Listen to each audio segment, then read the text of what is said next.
We're going to go ahead and get started with what's your name, how old are you, and where are you from? My name is Dwight Icenhower. I'm 44 years old, and I'm originally from Pomeroy, Ohio, but I live in Winterhaven, Florida now for the Perfect. past several years. Yeah. Perfect. And how did you become an Elvis fan? When I was like 5 years old, my mother, it was on one of the anniversaries of either his death or his birthday. I can't remember, but we watched those all-day Elvis movie marathons. And I remember the first thing I remember is watching Fun in Acapulco, and he was doing Bossa Nova Baby and like dancing around. And even at 5 years old, it affected me. Like I just automatically I was an Elvis fan after that.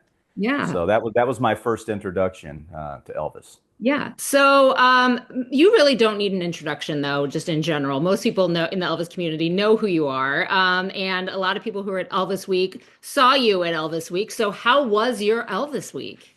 Oh my gosh, we were just talking, me and Vicky, and Elvis Week this year had to have been the best Elvis Week ever. I mean, the shows, the special guests that they had, you know, these legendary artists that worked with Elvis, for the fans to be able to see those guys and to hear them sing, and just to hear the stories of life on the road with Elvis or making a movie with Elvis, whatever, whoever it was. But just the list of well-known people that worked with Elvis this year was like top of the line. I mean, they had everybody this year. Yeah, when And the people that sang with Elvis all hit the backup for "That's All Right," when they all hit oh, I know. "That's All Right," I levitated out of my. Yeah, the first time I ever heard those groups do songs like that, or the Wonder Review, those big iconic songs. I mean, it's like that's what behind was behind Elvis, and to hear that, it's like he's there almost, you get a sense that he's there. Yeah, well, you've had the opportunity to sing with a lot of people that worked with Elvis too, so that's got to be an out of body experience as well. Yeah, and I was actually very fortunate for the past 5 or 6 years. Jim Murray of the Imperials has toured with me over in Europe, and we've done hundreds of shows together over there. And it's always amazing. I mean, anytime I look across the stage and see Jim and his wife Brenda over there, who also knew Elvis, it's just I'm like, is it really me up here doing this? Like, why am I doing this? Like, this is, these guys worked with Elvis, they knew him personally, and it's kind of like a dream to me, it's like snap out of it. Yeah. But I've got to work with so many of these guys, and so many of them are just, most of the guys I've worked with that worked with Elvis were just so down to earth. I mean, I've worked with DJ Fontana. I've done probably back when DJ was touring, we did probably a dozen shows, 15 shows together, just traveling around. The Jordanaires, anybody who's worked with Elvis, I've had the pleasure of sharing the stage with them, and it's just it blows my mind every time. That's crazy. That's crazy. Well, the other time that I levitated out of my seat at Elvis Week was during the other side of the tracks, which was a show you put together when you started the show with Three Corn Patches. I will always Yeah, give justice for so Three much Corn fun. Patches. But that was awesome because that is such a great live song. Like there were so Right. many great songs that were performed during that, but like Three Corn Patches is my jam. Yeah, and it's one of those songs that, well, actually, the whole show was songs that you never hear. So when Graceland asked me to put my own show together, they let me have free reign. They were like, you can do whatever type of show you want. And I was like, yes, Yeah. finally, I can do this show because I've always wanted to do, and I've always had that title, The Other Side of the Tracks, kind of a play on words. Yeah. Um, but it turned out so great, and I'm so glad that the Elvis fans that were there, really enjoyed what we did up there, and that I was able to put it out at Graceland for the first time. So that was really cool. Yeah, well, that was our the girl my girls and I that was our favorite thing from the whole of Elvis Week. We love that. Uh, It's the songs you don't hear all the time, and like right. that's what we jam on. You get a sense of what it may have sounded like to hear these songs live by Elvis and the band, and there's so many songs that, it was such a shame that Elvis didn't get to do those songs live, like We Can Make the Morning and, all of those great songs. I think we did 30 songs in that show. It was a lot of music. Yeah. Well, okay. So you've been, correct me if I'm wrong in any of these, but you've been an ETA for over 30 years, right? Yep. You, Coming up will be 30 years. Yeah. and then didn't you also appear in an Apple commercial as well? Yeah, back in 2015, I was doing or I'm sorry, 2018, I was doing a show in Chicago. It was a bunch of us, myself, Dean Z, five or six other guys. We were doing a big headline show up there. And there was this lady walking around like filming us, and none of us really knew what it was about. Well, like a week later, I got a call. Actually, I got an email. She was like, "We want you to be the lead Elvis in a commercial." And I'm like, "Okay, this I've done stuff like this. Or I've been approached with stuff like this before, and they want me to, say stuff about donuts, and it's like I honestly I didn't want to be a part of it. But then I said, "What is it for?" And she was like, "Well, we can't tell you because it's top secret right now." And I was like, "Oh, this has got to be something big then." And then she messaged me back. She said, "Okay, I'll tell you. It's for Apple." And I wrote back, "Yes, I'll do it." I was like, but thank God there was nothing in the commercial that made Elvis put Elvis in a bad light. And I told them that from the beginning. I was like, I'm an Elvis tribute artist. I pay tribute to the man, the music. And they said, no, actually, the message of the commercial is how Elvis's music brings people from all over the world together through his music. And that's what the commercial was about. And they used the song There's Always Me, which, when the evening shadows fall and there's no one there to call, you know, it's kind of a play on that. And it actually, that commercial brought that song back into the limelight, and now you hear it again. So it was cool to be a part of that along with the commercial. Yeah. If your great romance should end and you're lonesome for a friend, darling, you need never be. There's always me.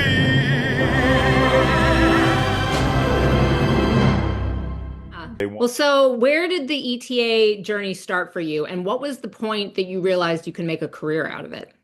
I was very fortunate to have a phenomenal person in my life. His name is Tony Dingus. He was my high school band director. And I was in every type of music you could imagine. I was in pet band, jazz band. I played trumpet. I was a trumpet player. Mhm. And so when marching band season was over, he said, we got to do something to fill out the rest of the year. Let's do a variety show. So knowing that I was an Elvis fan, he asked me to perform three songs in the variety show. And, I had no Elvis costume. I didn't know anything about this. So I went out and I went to the men's section inside J.C. Penney's, and I was like, this stuff is like old man looking clothes. I said, we need I need like a bright colored jacket. So across the way, I saw the ladies section, and they had this bright yellow blazer.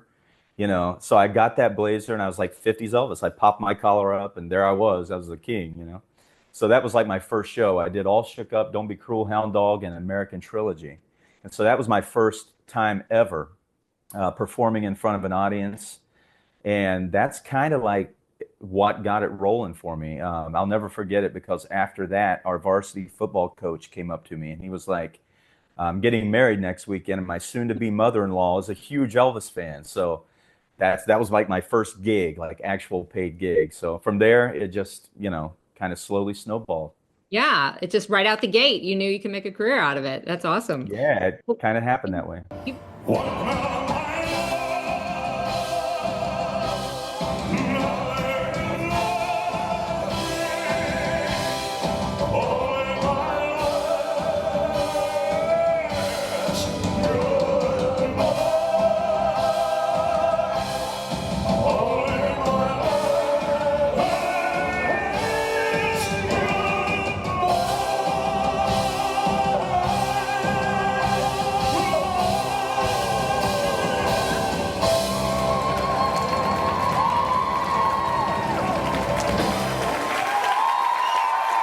You've been called one of the most authentic ETAs out there. So, what's the hardest part about capturing Elvis the man versus capturing Elvis the performer?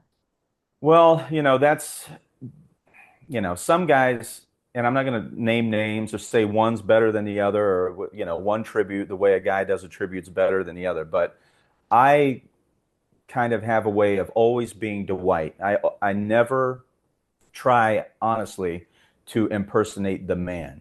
I Mhm. mean, there's certain things that I do on stage, obviously, to give you that little spark of illusion that Elvis had. The a lot of people, the guys that do Elvis, go up there very serious, and but like Elvis was a jokester. He had a great sense of humor, and to me, that was part of the charisma of Elvis. Was, you know, you see, that's the way it is. Him joking around with the band. That's what makes the show. I mean, yeah, he was the most good-looking guy that ever lived, and yes, he had the most beautiful voice and all of this, but like it was also the camaraderie between the band and Elvis. So I always try to bring a little bit of that to the stage, but I never say I'm Elvis unless I'm doing a show, which we might talk about later, where I Yeah. actually play Elvis in it.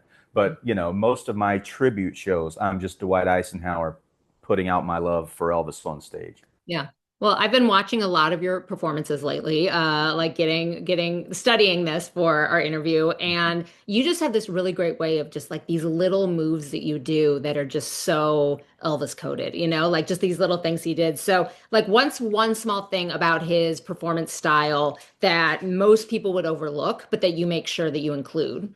To me, it's the subtle things. It really is because, anyone can get up there and go crazy moving and sometimes that gets a little distracting because Elvis was not always moving.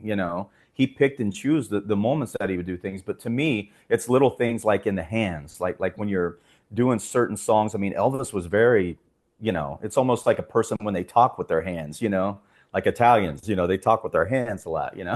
But Yeah. like with Elvis, when he was performing, he was always doing little subtle things with his hands, and to me, like I really try to zone in on those type of things that just give people the little sparks of it. You know what I mean? Yeah. And like the baritone claw, like people, Yeah, you get the that. note. Yeah. Yeah. Yeah. You get The that. the holding the note. Yeah, it's just stuff like that, and like you know, like I say though, I always try to always keep Dwight in there. Like because I mean, to me, that's what shines through. If I'm not being true to me, that's gonna come through to the audience. You know what I mean?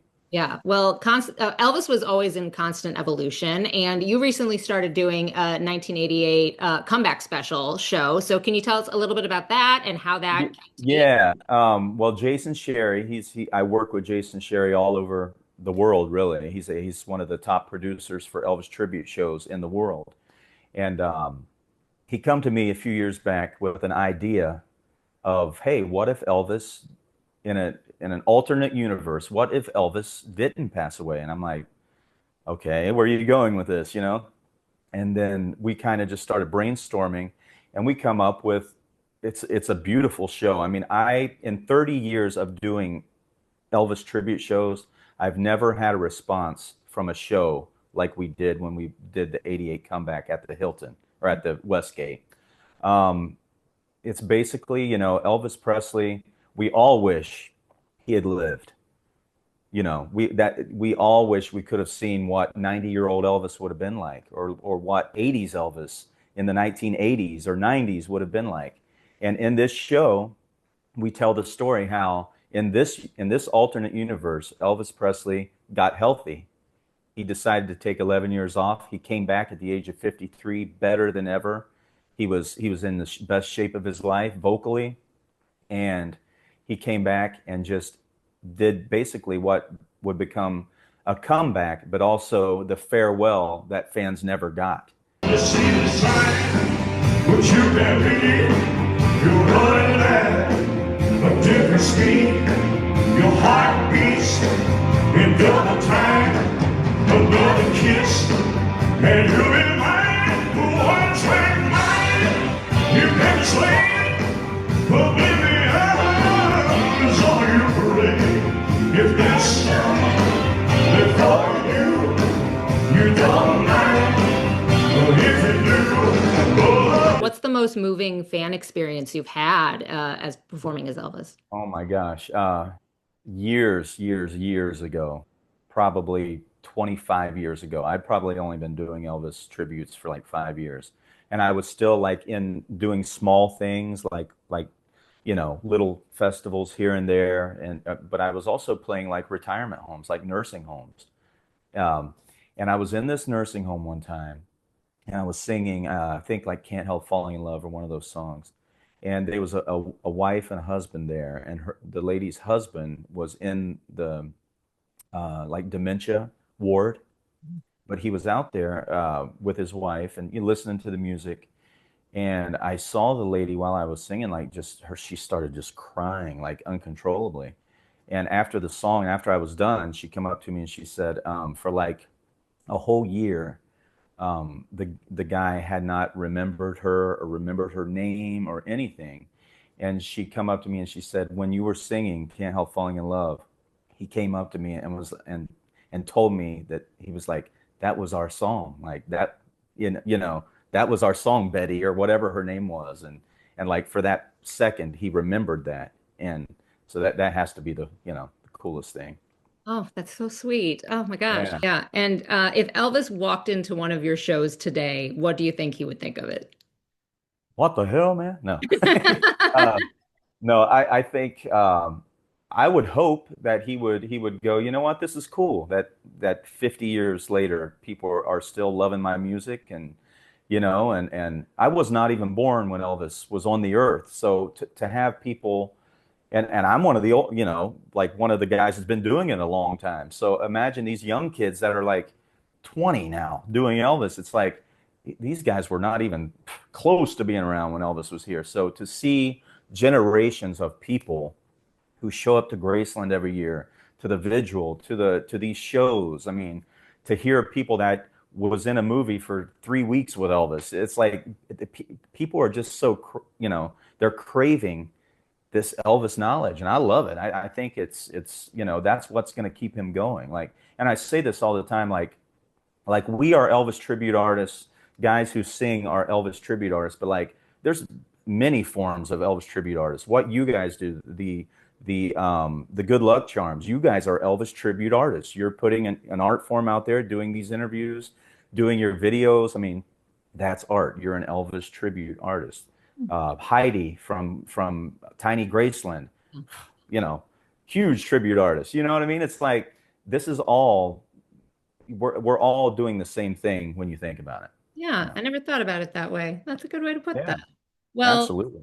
if you could spend one day with Elvis doing one thing, what would you do with him? I think about this all the time, and I've been asked this a couple times, but I think I would just sit and talk to him and say, slow down. We want you to be here with us, like maybe be that friend that he didn't have a lot of. I'm not saying Elvis didn't have friends, but he certainly didn't have, you know, a ton of great friends. Let's Yeah, just put it that way. yeah, Um, but I think I would just talk to him and be like, take care of yourself, slow down, get the help you need. We want to have you here in 50 years. You know what I mean? yeah, for So sure. yeah, I don't think it would be anything like, hey man, reenact a Madison Square Garden for me. It wouldn't be anything like that. I Just just for think, me, just for me. right. Yeah, exactly. But Yeah, yeah, I think I would just talk to him, try to be a friend to him. yeah. Well, then my last question for you then is what does being an Elvis fan mean to you? I mean, being an Elvis fan has changed my life. I mean, I come from a small town in Ohio called Pomeroy, Ohio. It's got literally got like two stoplights in the whole town. And I would have never dreamed in a million years that I would be traveling the world, meeting Elvis fans who from everywhere. I mean, Japan, Australia, all over Europe. I mean, everywhere, all over the United States. And to think that all of that is because of Elvis. I mean, had there not been an Elvis, think about all the people you've met because of Elvis. Mm. And it's the same for me, like thousands and thousands and thousands of people that I've got to meet and sing for and become friends with just because of Elvis. So to me, that's the greatest, yeah, the music's great, obviously. But that's the legacy of Elvis. Mhm. is he brought people from all over the world just through his music, and then they become to love Elvis because of Elvis the man, because of his charitable work, because of, you know, just the way he would give, and that to me will always be Elvis's like lasting legacy. They'll Mhm. never forget the music, they'll never forget all that other stuff, but the most common story you hear about people, people that worked with Elvis, people that knew him, was just how great of a guy he was. Mhm. And I think you know, that's his legacy, really. Yeah. Well, Dwight, thank you so much for talking to me today. This has been really awesome. Thank you. New This to the was, ETA world, and like I've just been amazed. Like we spent so much time with you at Elvis Week, and you were so nice to us, and like just oh, we had a ball. Yeah, we amazing, had a ball. and just like getting to know, like the artistry of ETAs, and like really getting out. Because I'll be honest, like I always skipped ETA videos before I actually saw them live, and then I was I like, do too. But I was like, they're such phenomenal singers. I mean, they're just like to be able to come out cold and sing Hurt is just like, I mean, there's some phenomenal singers out there, but you're a level above everybody. I mean, like Oh, unbelievable. So thank you so much for taking the time to talk to me today. And thank, thank you, Diana. Hey, and I would love to have you guys come down I have an event called the Dwight VIP Weekend down here in Florida. yeah. And I do everything. This year it's going to be March 13, 14, and 15, or next year, sorry, 2026. But I do everything. I do tributes to Ricky Nelson, Elvis, Tom Jones. Like we do everything, but Elvis is what it's all centered around. So yeah, open invite if you girls want to come down and hang out with us. Absolutely. We'll add it to the calendar. So There thank you. you go. Thank you, Diane. I appreciate it.